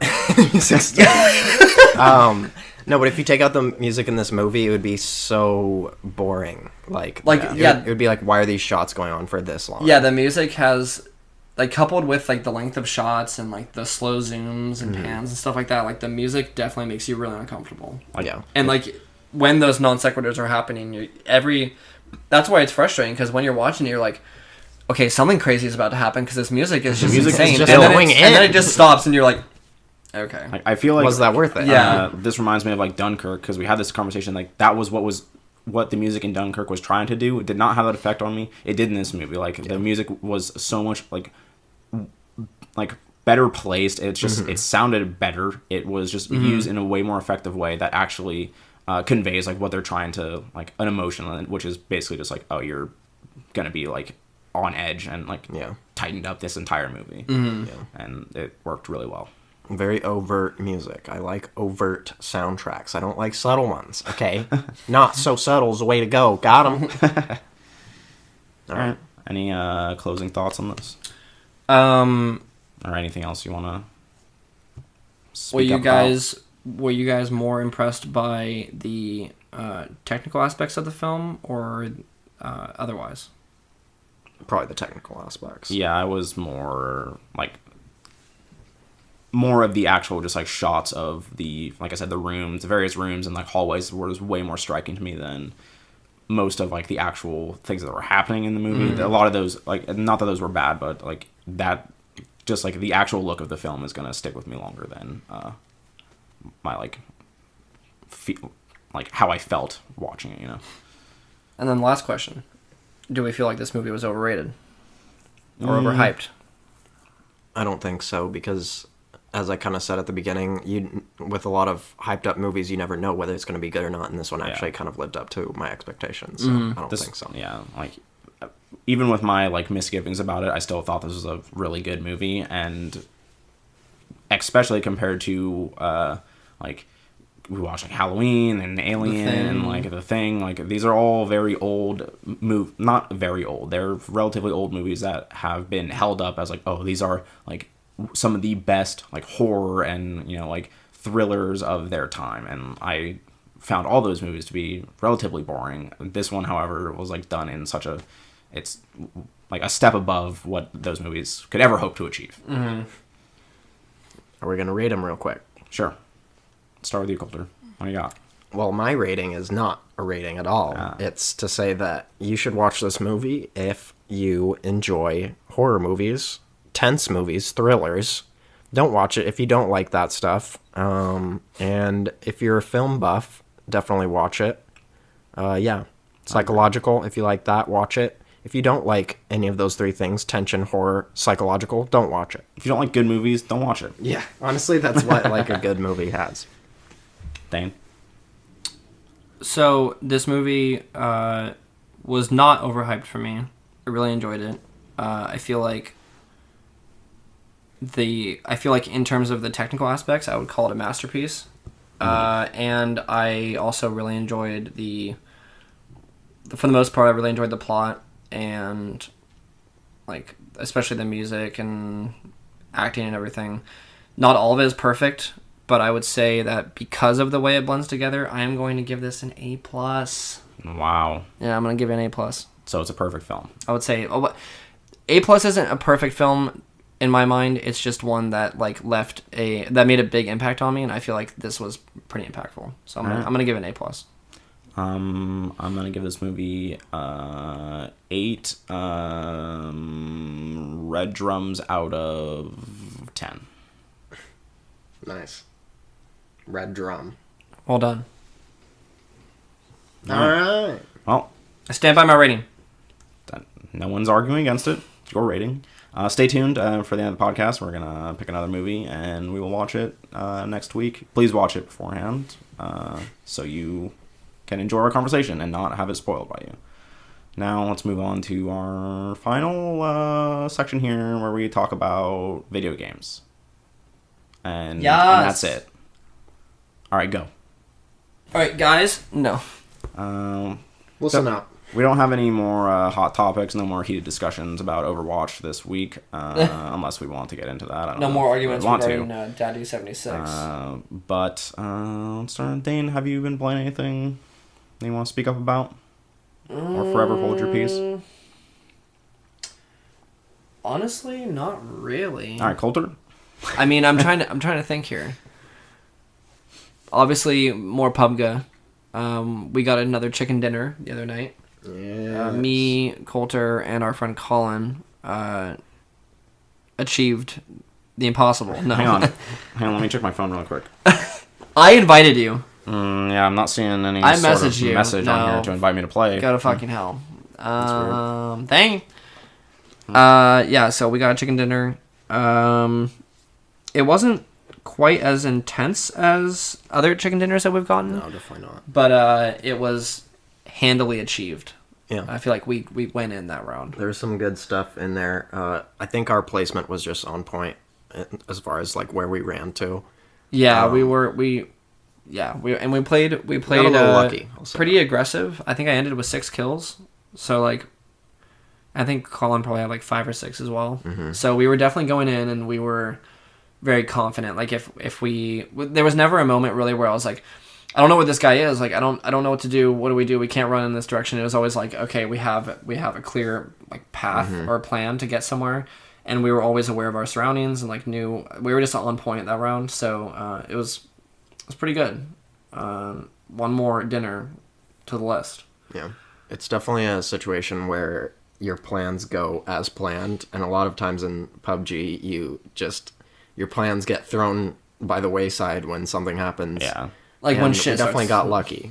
Yeah. That's definitely part of that game is like, yeah, is the circle like in our favor? Like, did we get like the good side like to move in on? And like, that's part of it. You obviously can react and adapt, but, so it was interesting because, the match ended in I don't even know where it was. Oh, it was near, was it Georgia Pole? I'm not sure. I think it was near a coast or like. I think it was water. near Georgia Pole because it was in those buildings that are like they have the entrance on the side, like the little garage that like is that like half closed, and you go in there and there's just a room. But then in the middle of that set, like that little block of houses, there's like that just regular staircase that goes up, like a stairwell. We were in the top of one of those, or we were fighting these people outside, and then we ran for the apartment building, or we were in there. And then literally like 2 squads of people stormed the apartment building. So I was on the stairwell looking over as they were coming up. I was shooting them. And then Colin was fighting his own battle with people like on the lower floor. So we were like basically like the most close quarters combat you could probably imagine in this apartment building, holding them off pretty well. There was another guy that came in through like one of the back rooms, and we were just like sitting behind the doorway taking pot shots at them as they were coming in. So like we were doing really well like in that close quarters combat. But then I ran out to the balcony, and I was just sniping people. Like I had a scar or something. I was just like shooting people as they were running into the circle. And then there was like 2 people left. One of them was down that we didn't realize because it said he got finally killed or whatever. And then there was one person left in that little apartment block, but then the circle moved to like a little field just outside of it, like literally like no buildings or anything. And so we're like, okay, we have to go, like there's no choice here. So I jumped off the building, and then the guy was just like running in the middle of the open field. I started shooting at him, and then he was focusing on me, and Colin was still in the building, so he was able to just shoot him from the building. Yeah, it was good. Did a pincer attack. So he kind of just like everything worked perfectly, because we very well both could have jumped out, and then he would have been right there and just killed us. So Yeah. You never know. Yeah, there were things that happened that were just too perfect. There was a point earlier in that match where there was a warehouse, and I was kind of by myself, and I saw 2 guys near the warehouse, and I had no choice but to hide in a corner next to like some barrels as they were coming in. I was like, what do I do? And then I saw a guy come in. I was like, getting ready to shoot him. I was like, no, I'm gonna wait, because you like wait till both of them come in, shoot the back guy first, and then shoot the other guy, so you catch them off guard. And neither of them saw me. They just started running. I was like, I'm not going to shoot either of them. I'm just going to run around this corner. And then they looked all through the warehouse and didn't find me. And I was like running around to the other side to like flank them again. Scooby doing it. Yeah, you were, because as you left, as they entered, you left and went around I was like, guys, help me. And you're like, no, they're coming in right here. Yeah, and so then they walked out, and then Dane and Colin just gunned them down because they had no clue. As soon as they ran out the other side and Coulter was on the other one ready to shoot them, we were just like looking right at them as they walked out the door and just started firing and killing them. Yeah, so that was pretty fire. There was a lot of moments where like kind of scraped by the skin of our teeth, I guess, but look, we still won, so... We can use this as my what were you playing also, because I pretty much didn't really play much other than this. And the other thing that we're going to talk about is when me and Dane were by ourselves for a couple matches in PUBG. Oh my god. And this was basically the night of if we drive in a car and Dane's the driver, we're going to get killed. Oh, so you mean every time Dane's driven a car in that game? Yeah, I mean, I don't want to say that. But this time... I'll say it. This time I fucked up. There was one in particular that you fucked up. Let's be honest, Dane. But there's that same night 2 other times where we were driving. But that was like crashing a car, or like a bike like hit something. Listen, like, you're the one behind the wheel. You have to take responsibility. No, I'm taking responsibility. Take accountability. I'm just saying those were like physical accidents with cars. Yeah. This was like just poor traveling, you know. I think the first insight, one, I guess. The first one was a situation where we got out of our... There was like a guy near one of those shacks just in the middle of nowhere. And so we go up, we're like, oh, it's just one guy. Like, F it. And so we go up, and then we get out. He's shooting at us. We get out the car. Dane's kind of to the side. I see him, like, go around the corner. I'm not sure when you got killed, but I got killed as you're running towards the shack. Yeah, he goes around one corner of the shack, and I see him do that, so I go around the other corner, ready to start killing him, and then all of a sudden he's behind me, and then he kills me, and we both die right there, and it's like, how did we fail that situation? There's one man alive, we know where he is, so yeah, that was just kind of unfortunate. And then the other one was, they literally just gunned us down in our bike, and they came out of nowhere, like... I was in the sidecar, and just immediately we got gunned down somehow. Yeah, that was bad. That's one of the worst feelings, is when, like, you're driving and someone, like, very far away is just like, oh, you somehow killed me. Like, we're moving very fast. Yeah. How did you I would say that one wasn't as much of my fault. Yeah. It was just, like... Neither of these were super placement. Your fault. No, but the third one was. The third one was your fault. So we were doing pretty well this game. We drove a long distance to get to the point. The circle happened to be on the military island. And so we got like pretty much right in the center of the circle on the military island on a very high up point, like one of the highest up points in the game on top of like a mountain. And then we just staked out there for a while, just chilled. And I had like a sniper, and Dane was pretty like well outfitted too. And so we're like, all right, we're good. And then the circle moved kind of more towards the actual military outpost, and we're like, all right, well, now we're going to need to move. And the car is on top of the mountain. And so it's like, all right, let's go. Let's get in. And we didn't have much time. We had like a minute or 30 seconds until the circle started moving. We had very little time. Yeah, and so we both get in the car. Dane's driving, of course. He actually offered for me to drive. I could have negated this whole thing, possibly. But I was literally like, "You're driving," and Yeah. then because I knew that this was the third strike, and I was like, "You know what? I'm not gonna drive." I'm not gonna open And then myself up to a Coulter third was strike. like, "No, you're driving." I was like, "All right." Yeah. So yeah, we get in the car, No. and then behind us is a path all the way down the mountain. Do you know and in what we're front of talking us- about, Jordan? Yeah. The satellite thing. Yeah. So there's that like winding path. Yeah. So Not taking that. the direction of the circle is in the direction of the sheer rock face of this cliff. So he decides to just drive straight off the sheer rock face, and I'm like, Dane, what is happening? This is like more than halfway through the match, and you're making a call like this, Dane? Did you die immediately when you hit the ground? No. No. Oh, So the okay. weird thing is that there was kind of a little ledge. We weren't going fast enough to completely clear the gap. All right. So we landed on a That was ledge. my mistake. I wasn't going fast Sure. enough. And so we land, and our car is straight up vertical. It's face up. There's no way we can like do anything about it. And so we have to get out the car and like start moving down this sheer rock face. And if we fall too far, we will die 100%. Yeah. So we're doing like Skyrim, like reverse Skyrim parkouring down a mountain. Yeah. And so we eventually get to the bottom. We don't both die. We have almost no health, though, because we're dropping so hard. And then we do, of course, die by the circle. And there's no way we could possibly... Because we were outrun it. literally like, if you know where that satellite array is on the military base, the circle, like we, in terms of like where it shrunk, we were on the literal, like the exact edge of the previous circle. So we had to Alright. go, like, we were as far away as you could possibly be, like, realistically. So you had to hustle. We were extremely far away. That's why I was like, the first, honestly, like, there's no excuse, but in my head, and I told Coulter this, I was like, look, we either went down, like, that fucking awful, like roundabout road, which we didn't mention this, while we were coming onto the military base and going up that path, we got shot at by a group of people, like, trying to children of man us. All right. So I was thinking to myself, okay, they saw us drive our car, like, I drove up the side, I didn't even take the path, I drove up the side of the mountain, so they saw us drive our car up to the top of this, like, base. There's nowhere we could have gone, really, like, realistically. So I'm thinking, okay, we go back down there, we risk getting children of man, or, like, somehow... Or we take the cliff. somehow getting killed drive by people, straight up. like, Which one's- trying to get into which the one is it gonna circle. be? And then I was thinking, okay, I think it'd be kind of funny if we just flew off this cliff. I also thought that if we were going fast enough, we would have cleared it, and, like, going down the side of that, there, like, at the end of that, like, once you get past that jagged rock face, like, right at the top, it's actually just, like, a, like, pretty smooth slope.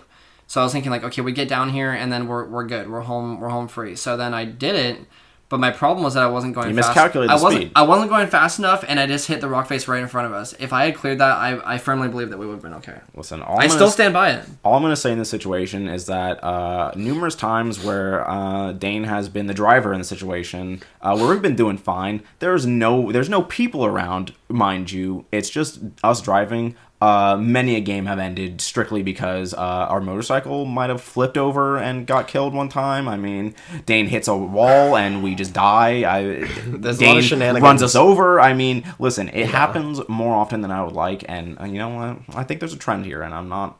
Although there was this one time where we were driving on a motorcycle, Dane and I was driving, and I turned to Dane digitally over the internet and said, Dane, we're taking this jump. And we just went off a cliff, and it was an awesome jump, and we hit the ground, died immediately, but we were so far in the air that it was a sick, like, jump, so it was That totally is probably worth it. the sickest jump that anyone has ever made. It was like, we were like, oh, this is awesome. And then, like, as I saw we were going towards the ground, You're like, I was oh, like, we're gonna die. We're gonna die. we're not getting out of this. We died immediately, but it was sick nonetheless, so. Look, I'm a daredevil when I get in the car. Alright, in Pubg. I mean- I'm just saying, like, if I see a jump, gotta go. Chekhov's jump. If you see a jump at some point, and you're in a car or not, you're going to go back to that jump, or you're just going to complete it right there. You're going to go off it. It's going to be sick. You might die. It's worth it. All right. If you see a jump, say something. Yeah, if you see a jump, take that shit. All right. Well, He also believes that if he would have gone off the cliff and hit, like, face down, we wouldn't have died. that's bold to say that.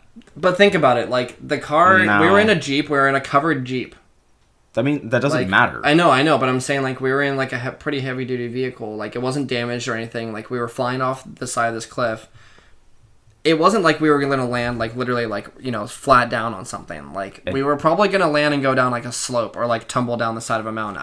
I still don't think we would have died. All I'm saying is that whatever vehicle you're in, it doesn't matter. If your car starts flipping around, you get kicked out of it, you're dead.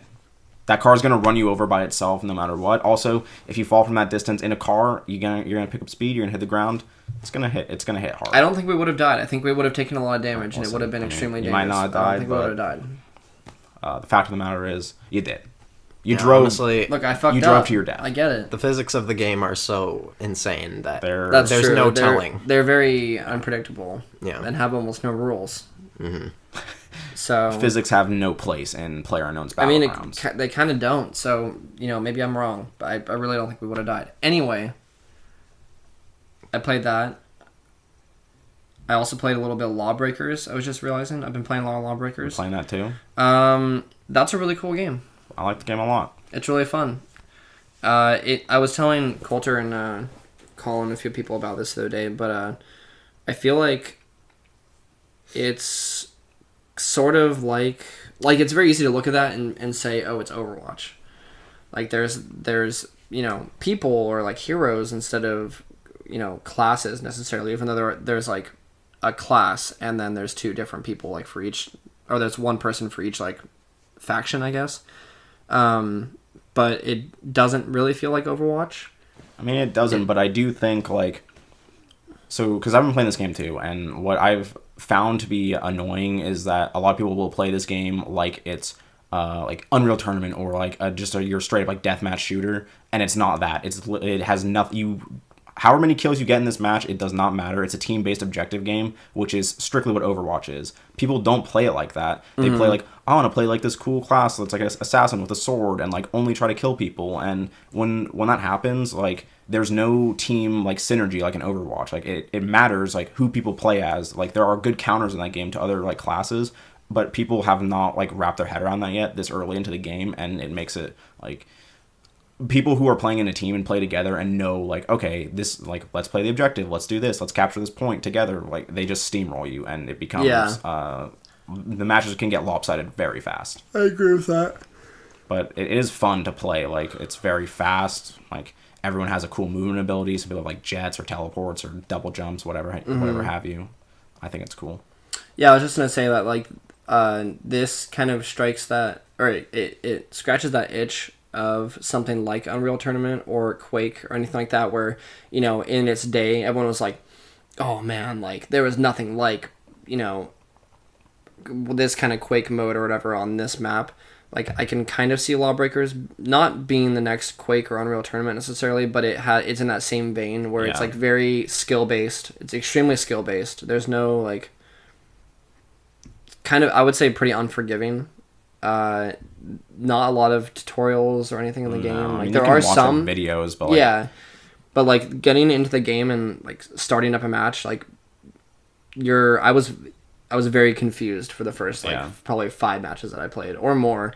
But as I kept playing, I started getting like the flow of it down a little bit. There's elements of Titanfall in there. There's elements of, for better or worse, there's elements of Call of Duty in there. There's the Overwatch team elements. There's like even some Halo elements of it, sort of, where like, I don't know, it has a cool mesh and like parts of a lot of games that I like. So I've actually really been enjoying it. In a post-Overwatch world, where at a point where every first-person shooter that comes out has like a hero type of thing in it now, like every game coming out in the near future, like Quake Champions is this. It has exactly this. Like everyone has these class-based things, and like I just don't understand why in this game, first of all, it's unlike in Overwatch where it's super easy to pick up a character and like learn them it's very intuitive on how to use a character that you pick. Whereas in this game, it's not, because everyone looks like, they don't look the same, but like at least in Overwatch you can see like this guy has a hook, obviously it's meant to grab people. This guy's a giant hammer, you can swing it and do this. Whereas everyone in Lawbreakers has a gun. There's just like a nondescript gun that does whatever it does, and it like obviously this one shoots rockets, but like there's no easy way to tell like what role this person should play or how it does. So it's kind of hard to. I guess that's what I mean. I guess you could up. say that like with Overwatch, it's not even that Overwatch is like.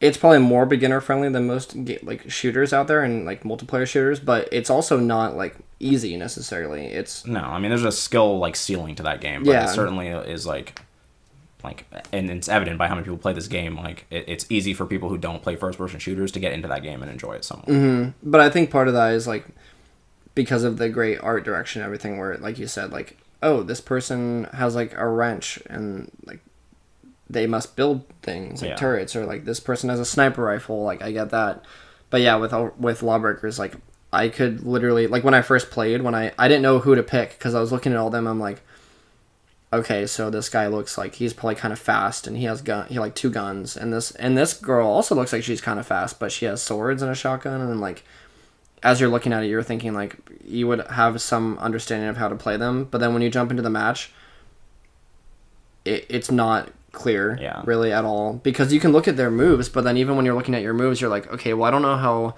I would be any better off using this character to like dash around than this person who has a jetpack that flies around. Like doesn't tell you good, like you can do like combos with like your weapons. Like one character has like this giant laser beam, and the alternate fire you can hit someone. Well, first of all, this game also has like, this is a very Unreal Tournament Quake thing where a lot of guns have like an alternate fire on it, so you can do like your regular left mouse click or whatever, and then your right mouse click will do a different like variant shot. And this person has like a laser gun that if you hit them with the alt fire, you can like, it chains them and you can get like extra damage, and like it doesn't do a great job of explaining like how this thing works or like what like it doesn't, because it plays very differently than other first person shooters too, where like you're running around this map at like ridiculous speeds. Like it's super fast.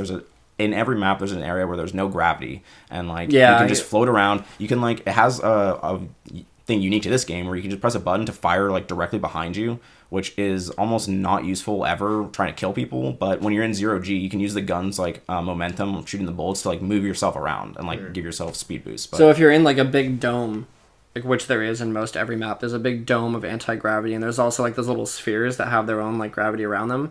But yeah, you can like, I guess we should have brought that up. That's one of the coolest parts about the game, because you can literally like jump into a dome and you're just like having a zero gravity battle with people, but you're like shooting behind you to push you down, and then you're like pulling someone up away from you, and like half the time you're playing that game, and especially in those areas, there's just people literally flying around and shooting things in every direction, and you're just like dodging things in like Matrix style. Like it's pretty cool. It's cool. One of the things I hate about that game is that it's made by Cliff Bleszinski, who is the guy behind Gears of War. Yeah, and parts of Unreal Tournament. Yeah, and he was on Epic Games, which made all that stuff, but he has a very distinct personality that is evident in this game. Yeah, he's a douche. Like this guy, look up interviews with him. He's like he's an awful person. He's like he looks like the skinnier like video game version of the like Guy Fieri. Yeah, like he looks like Dane Smash Cook to me, Mouth. and kind of like acts like Dane Cook a little bit. He has like just this bad persona about him.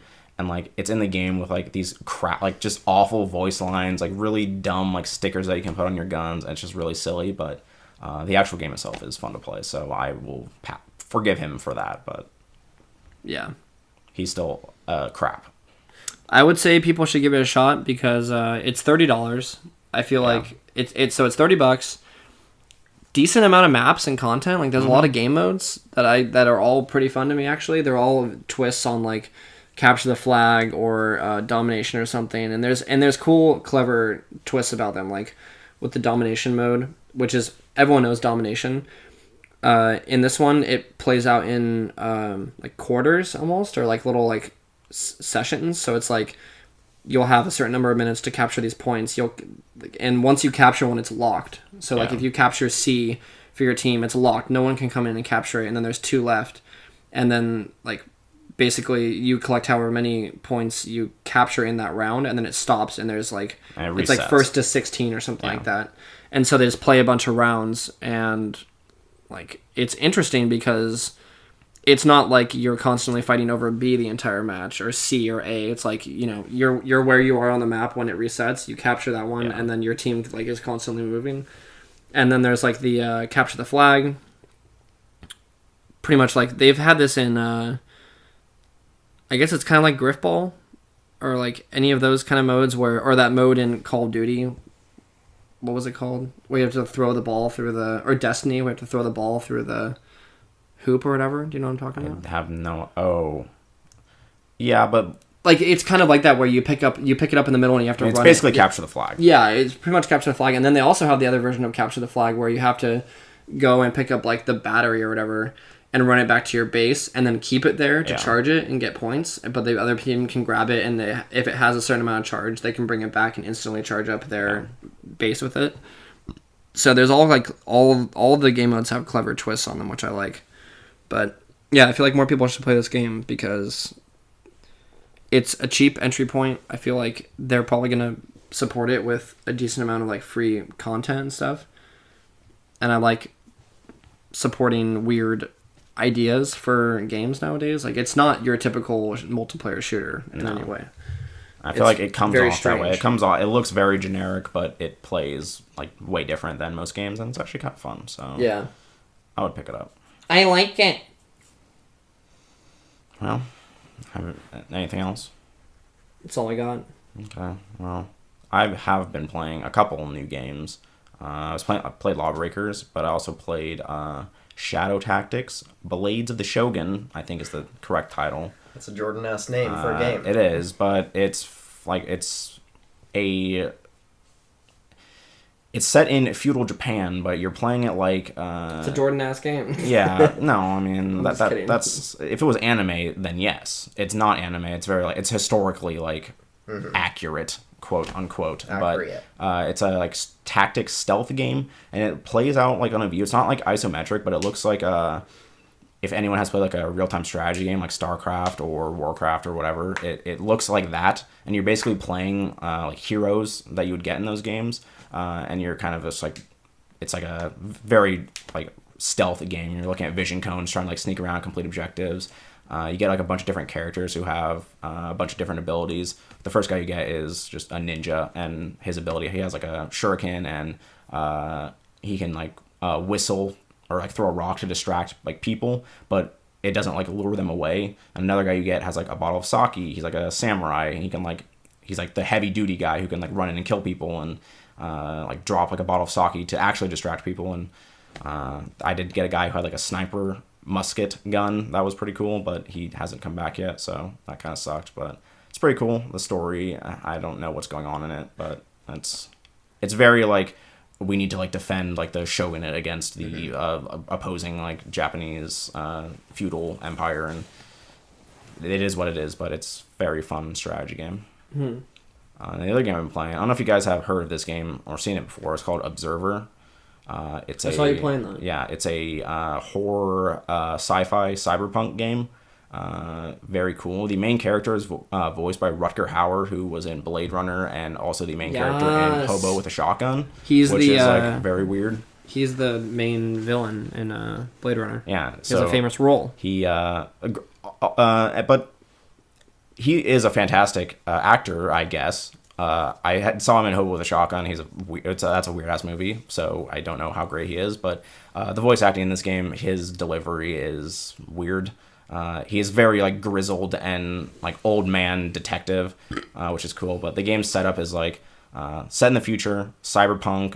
There was like a disease, a digital disease that came through and wiped out a bunch of the population because they had awful like implants and stuff. And so the setup in this game is that you're going to an apartment to look for your son, who sent you like a distress call, and you're a detective, so you go in there and help him out. And it's just this very gritty, like neon cyberpunk looking sci-fi game where you're running around. It's a horror game, kind of like Outlast and Amnesia, you know, in that you're not fighting. You are doing a lot of different puzzle solving, which is cool. Kind of like the Batman, like scan the scene type of thing and like piece together what happened. Like one of the early ones is like, the building goes into lockdown, and you have to find a way to release the lockdown in this room. and you see like this guy has a computer pad in his room or a keypad. There's literally nothing in the game that's like, go here and check this. There's no like waypoint markers or anything.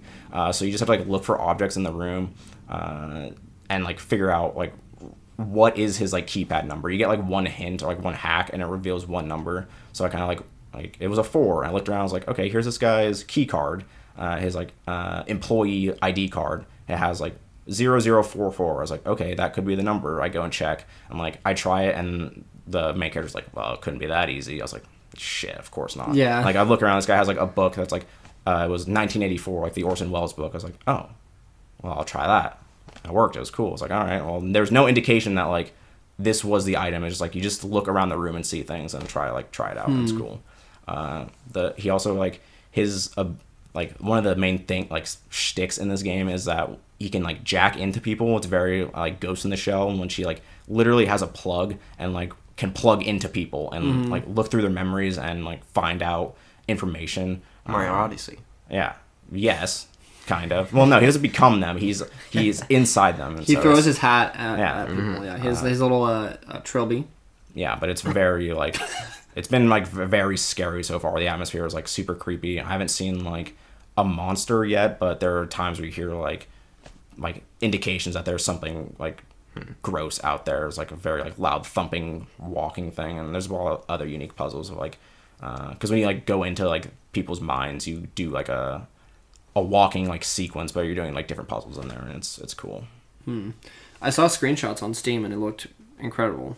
It has a 6 aesthetic to it. Like the actual like character models and everything looked insane. They're good. Honestly, like up close, they don't look like spectacular, but the world that you're walking in is cool, and also there's a bunch of trippy like mind sequences, and also it's kind of like funny at points too. Like one of the like early in the game, you're trying to find information about your son, and so I'm walking in like talking to people like at their apartments, and they all have like these digital like door things, and they just appear in the front and talk to you. And during the lockdown, this guy's like you talk to him, he's like, oh, like I've lived here for like 8 years and I've never seen something like this. Like I can't connect, like I can't like log in, I can't connect to the net, like what's going on? And he's like, Rutger Hauer's just like, I don't know what's like how he's like, he has a very like raspy voice, and the guy's just like, I'm getting a little like shaky here, like I'm starting to get the sweats, like I need to like get back in, like he's like freaking out, like it's really creepy, and like there's just a bunch of weird stuff where some guys like the detective was asking, he's like, have you seen anything suspicious like around here or anything? And this guy's like, I haven't seen outside in 4 years. I was like, oh, All right, you're this kind of person. ya, I bud. Jordan. Like it's cool. But yeah, I'd recommend if you like horror games. It's a scary one, and sci-fi. It's neat. I think I put it on my wish list because I saw it charting on Steam. Yeah, I haven't played too much of it, but so far what I've played, I would recommend. The puzzle where you have to actually figure it out via brain power intrigues me. Honestly, that it took me like forever. Like I was sitting there for an hour, like not an hour, maybe it might have been an hour because I was getting frustrated too. I was sitting there for 5 I was hours. like, because I couldn't connect the dots where I was like, what like have I seen in this room? Like what am I looking for? Like there was no hint, so I just like I couldn't like get it. And I was like, oh, okay, no, now I know what this is. Like now I know what kind of game this is. Yeah. Where it's like you need to just look and like connect it for yourself, and that's cool. Yeah. It's interesting. Like the way you like look at things is you have one ability to like change like your synthetic vision. You can like look at like circuitry and like electronic stuff, and there's another one to like analyze like biological like data, where you see if like you find like a dead body or something, and like, oh, this person got like, it's very like Witcher Arkham Knight, where like, oh, he's 3 scratches like on his chest, like indicate it's an animal or something like that. blood. Yeah, but it's neat. Would recommend. The environment you're in is just like this very just dingy, just gritty, like disgusting apartment complex. It sounds like Blade Runner, kind of. It very Blade Runner-esque looking. It's just sci-fi. Like one of the first like big images you see is like you walk out, there's a giant like LCD like giant neon screen of like a robot woman talking about like selling some like product, and like giant definitely neon Blade Runner. like tattoo parlor like lights. It's cool looking. So yeah, I'm excited to watch Blade Runner so you guys can see Rutger Hauer in there because he has a great performance. So, and yeah, that's about all I've been playing. You're bringing up Arkham Knight. makes me remember how I really like that game a lot, and I would enjoy talking about it sometime, but not today. Not today. We can have that discussion at a later time, and I'll tell you how I don't like that game, and we can get real into it. I understand the criticisms, and I would be down to discuss them. So, does anyone anything else, or should we move on to the Wacky Film List? I don't really have anything else. All right. We are now. If I did, I wouldn't say it. We are now going to pull a Coulter. We've decided beforehand, it is you. You are pulling a movie out of this bag. Guys, I know you love the segment where we fumble around to figure out who... Well, we don't, and we're not doing it anymore. We're going to figure it out beforehand. We're not fucking around. Hey, hit him with the theme song. Picking a wacky film out of the bag tonight. I'm not gonna do that the whole time. All right. Nice. It's okay. We can just, like, cut that part and just, like... Right, yeah. Loop it. Just loop it. Every week, we stick one of our greasy-ass hands in this here bag. Not a hat. No. I noticed you said hat earlier. I did. It's a... We're gonna grab a People movie. know what grabbing out of a hat Can you is. shut up? We're gonna grab a movie out of this bag, Hat. like we do every week, and it could be anything. Around 40 films now, probably. Yeah. We're gonna grab one out. We're gonna watch it, and we're gonna talk about it on next week's episode. So if you want to tag along, whatever we pull here, don't illegally download it, but watch it on like a streaming service. Borrow someone's VHS. No, if it's within your power to watch it legally, you should. And if it's not, then I mean, who's gonna find out? Then don't say it, but try to watch that movie however you can. Yeah. Preferably in legal matters. If you want to see the full list of movies that we have on our in this bag, you can go to our website, itsnotsosubtle.com, and there's a tab on there about that. Or you can just go to our Twitter, @itsnotsosubtle, and it's the pinned tweet. There's a direct link to that. Do we have the link on Facebook? I think we do. I may not have posted about it It's okay. directly, But it's on there. But there's two ways for you. I outlined it. Yeah, you guys are smart. You'll figure it out. The Killamilla might be hard to type, but you can find our Nope, Wacky you Film guys List just are, fine. You guys are smart, and you'll get that. All right. Whew, I'm nervous. What's it gonna be? Inglorious Bastards. Oh. Yes! Get it. Yes! Oh my god! Nice. This is right. the only movie I'm excited for. I love this movie We're so quickly much. running out of exciting films, one by one, and this is one of them. I'm just gonna say right now that this is one of my favorite movies of all time. All right. It is my favorite Tarantino movie. Let's take a step back. If this wasn't directed by Tarantino, would you like this movie as much as you did? Yes. Okay. I would say I don't believe you, but I am confident that you guys will enjoy this movie. all right. It's I've a heard very good it's a things. very good movie. Honestly, with Quentin Tarantino, it will, at this point, get me to watch his movies, but when I'm in them, I have the moment where I'm like, oh, this is good. Like, no matter what, I would know that this is, like, good. At least with the ones I've, like, seen in theaters and stuff. I'm gonna like it up until Tarantino shows his grubby face, and then I'm gonna be disgusted. I don't think by he's the even rest in of the this film. movie. I don't know. It's a masterpiece then. I'm trying to think. That's what prevents all his films from rising to 10 out of 10 is that he's in them. If he is in this movie, I don't think he... Or I don't want to say anything because I might look like an idiot and not a Tarantino fan, but I feel like he doesn't have a very large You role in won't this be movie. if he Tarantino is. super fan number one if Yeah. you don't get this right. No, I would say that the opening scene alone of this movie is masterfully done. All right, I'm excited to watch it. I'm very excited to watch this. His role in Pulp Fiction was so bad. It was awful. That was really bad.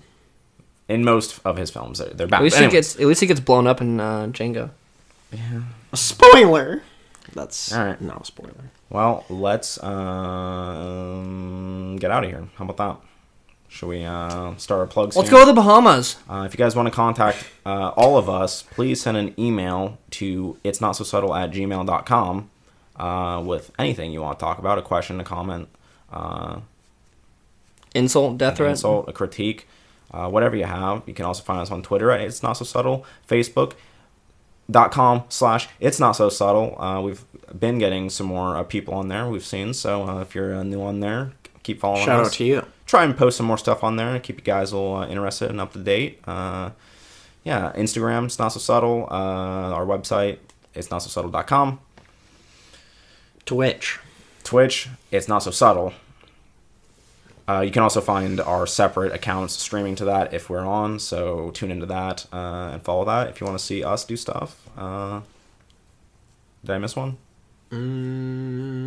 Let's just go through it again. No. I'm kidding. Coulter, where can people find you on the internet? Hey, boys. Find me at Coulter Potter on Twitter and Instagram. Short and sweet. Sick. Dane, where can the folks on the digital world find you? Please start it with Hey, boys. Hey boys. Do it enthusiastically. Hey boys. If you want to find me on like You're out. wherever, I guess you can. You can go to like I guess like Twitter probably or and Instagram too. I mean, they can go to those places, but Yeah, like if you want to, you can go there, and it's at Lane to Point. You don't like have to really, but I'll be there, and also on Pornhub. okay. Is this the real Dane? The facade has fallen, and now he's his real self. You're just like us. You're a husk of a All man. right, Schmeagol. Yeah, Get on with All right, it. put the So- mic down. that's probably most of it. Oh, Twitch, Lane to Point also. It's Yeah, hard to hear, but that's fine. I think they got it. Yeah. I hope they didn't. Okay. Okay. All right. I'm Jordan Miller, and you can find me at the Killamilla on Twitter, Instagram, Steam, PSN, what have you. You can also find me at that moniker on Twitch, where I do stream stuff sometimes with the boys.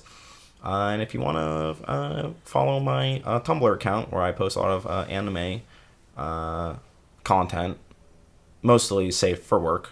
But not all. I would say mostly. I avoid not safe for work stuff in general because I want people to be able to open their Tumblrs in public, unlike myself. So follow me you're a at hypocrite. Tenzo-Taicho. All right. Nice. I think that's going to do it for us. I'll see everyone next week. And you guys didn't even notice that Kermie wasn't here the whole time. This is the worst bit. I'll see you guys like next week, I guess. We're cutting you or- from the cast. Actually, guys, next week we're not going to be able to do the. It's going to be a weird Podcast situation. is- We'll see what happens. I think the next Well, couple weeks, honestly, 'cause, might be a little weird. We'll try to keep you guys up to date. We'll, But yeah, tune we'll in. try, but it's not like Right. it's Also, PAX is coming up, next boys. week. Get ready for We that. can't do the podcast. We're going to have some hot content on PAX too. Okay, we're actually done now. Tune in next week, please. Well, there might not be We one. might not. Tune in next week regardless, just to see if we have one next week. Okay, Try that, I thank you. guess. Bye. We'll see Bye. how it happens.